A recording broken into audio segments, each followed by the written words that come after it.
جتنی بھی حدیثیں ضعیف ہیں، لیکن چونکہ کثرت سے ہیں. اب کثرت کو دیکھا جائے تو جب ضعیف روایتیں کثرت سے ہوتی ہیں تو عام اصول یہی ہے کہ وہ درجہ حسن تک پہنچ جاتی ہیں. جب درجہ حسن تک پہنچی بھی ہیں تو اس لیے جمہور علماء اسی کے قائل ہیں کہ اس رات عبادت کی فضیلت ہے. اور دیگر علماء، کچھ علماء ایسے ہیں وہ کہتے ہیں کہ ضعیف روایتیں کثرت سے تو ہیں لیکن ان کے مضمون آپس میں بالکل بھی میچ نہیں کرتے. یعنی ہوتا نا 4 روایتیں ہوتی، چاروں ضعیف ہوتی، فضیلت ایک جیسی بیان ہو رہی ہوتی. تو ہم کہتے ہیں چلو ضعیف ہیں لیکن 4 ضعیف راوی جب بیان کر رہے ہیں تو اس میں جان پیدا ہو جاتی ہے، فضیلت ایک جیسی ہے، تو وہ تو واقعی پھر حسن ہوتی. لیکن فضیلتوں میں بھی بہت فرق ہے.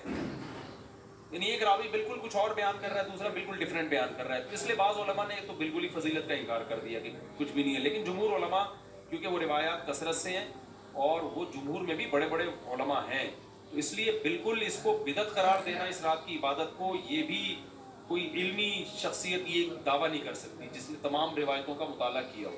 اس لیے اس کو بالکل بدعت کہنا بھی ٹھیک نہیں ہے.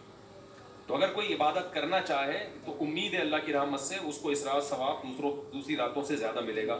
لیکن اگر کوئی عالم اس کی فضیلت کا بالکل انکار کرنا چاہے تو اس کو بھی برا بھلا کہنا ٹھیک نہیں ہے. انکار کی بھی ایک ریزن ہے اور فضیلت کی بھی ایک ریزن ہے. تو اب جب علماء میں اختلاف ہوتا ہے تو عوام کا کام یہی ہوتا ہے کہ جمہور کی رائے کو فالو کرے، وہ 1.5 اینٹ کی الگ سے مسجد بنانے کی کوشش نہ کرے. عوام کا یہی کام ہے.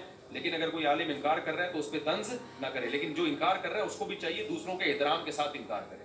بدعتی کہہ کے ان کو کہے کہ یہ بدعت ہے، یہ ضعیف حدیثوں پر عمل کرتے ہیں، تو یہ اس کی علامت ہے کہ آپ نا جس چیز کی جتنی حیثیت ہے اس کو اس کی حیثیت سے زیادہ گھٹا رہے ہو یا زیادہ بڑھا رہے ہو. تو میرا اسٹائل یہی ہے، میں ہمیشہ سے یہی کہتا ہوں بھائی شب برات میں کوئی بھی چیز ثابت نہیں ہے سوائے فضیلت کے، یعنی عبادت کی فضیلت. تو اگر کوئی عبادت کرنا چاہے تو اللہ کی رحمت سے امید ہے اس کو دوسری راتوں کی نسبت ثواب زیادہ ملے گا. تو جمہور ہی کا قول میں پبلک کو بتاتا ہوں.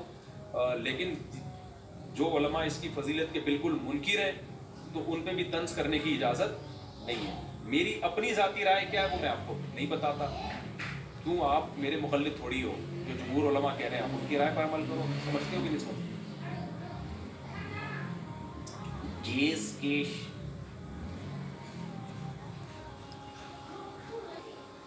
ہاں تو کیس کو لے لو. قرآن کہہ رہا ہے لیلۃ القدر جو ہے نا، جو رمضان کے آخری عشرے میں ہوتی ہے، اس میں ہم نے قرآن کو نازل کیا. تو سال بھر کے فیصلے بھی کب ہوتے ہیں؟ شب برات میں نہیں ہوتے بلکہ رمضان کے آخری عشرے میں ہوتے ہیں. جو لیلۃ القدر ہے اس کی ویلیو ہے لیلۃ القدر، وہ خاندانی رات ہے. تیسری چیز اس رات میں اور کیا ہوتا ہے؟ قبرستان جانا. تو بھائی ایک روایت ملتی ہے کہ نبی صلی اللہ علیہ وسلم قبرستان گئے تھے، وہ بھی سند کے لحاظ سے بہت ضعیف ہے. تو اس سے شرعی مسئلہ ثابت نہیں ہوتا، قبرستان جانے کی فضیلت ثابت نہیں ہوتی. اور اگر کسی نے اس روایت پر عمل کرنا ہی ہے کمزور ہونے کے باوجود، تو پھر جس طرح نبی نے جو عمل کیا اس طرح کیا جائے گا. نبی صلی اللہ علیہ وسلم اکیلے گئے تھے، اندھیرے میں گئے تھے، آپ جتھوں کی شکل میں پتیاں لگا کے جاتے وہاں پہ، تو یہ تو سنت تھوڑی ہے. اور تیسری بات، اگر یہ عمل سنت ہوتا تو صحابہ تو کرتے ہیں نا. کسی ایک صحابی سے بھی ثابت نہیں اس رات میں قبرستان گئے. یہ کیسی سنت ہے جس پہ صحابہ کو سمجھ میں ہی نہیں آئی؟ اس لیے اس رات قبرستان جانا سنت نہیں ہے. سمجھ رہے ہو؟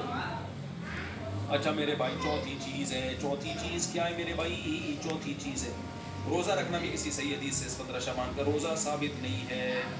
بعض لوگ کہتے ہیں فضائل میں صحیح حدیثیں بھی چلتی ہیں. فضائل میں صحیح حدیث چلتی ہے جب صحیح حدیث سے فضیلت ثابت ہو، تو اس کو مزید آپ ویلیو بڑھانے کے لیے ضعیف روایت بھی بیان کر سکتے ہیں.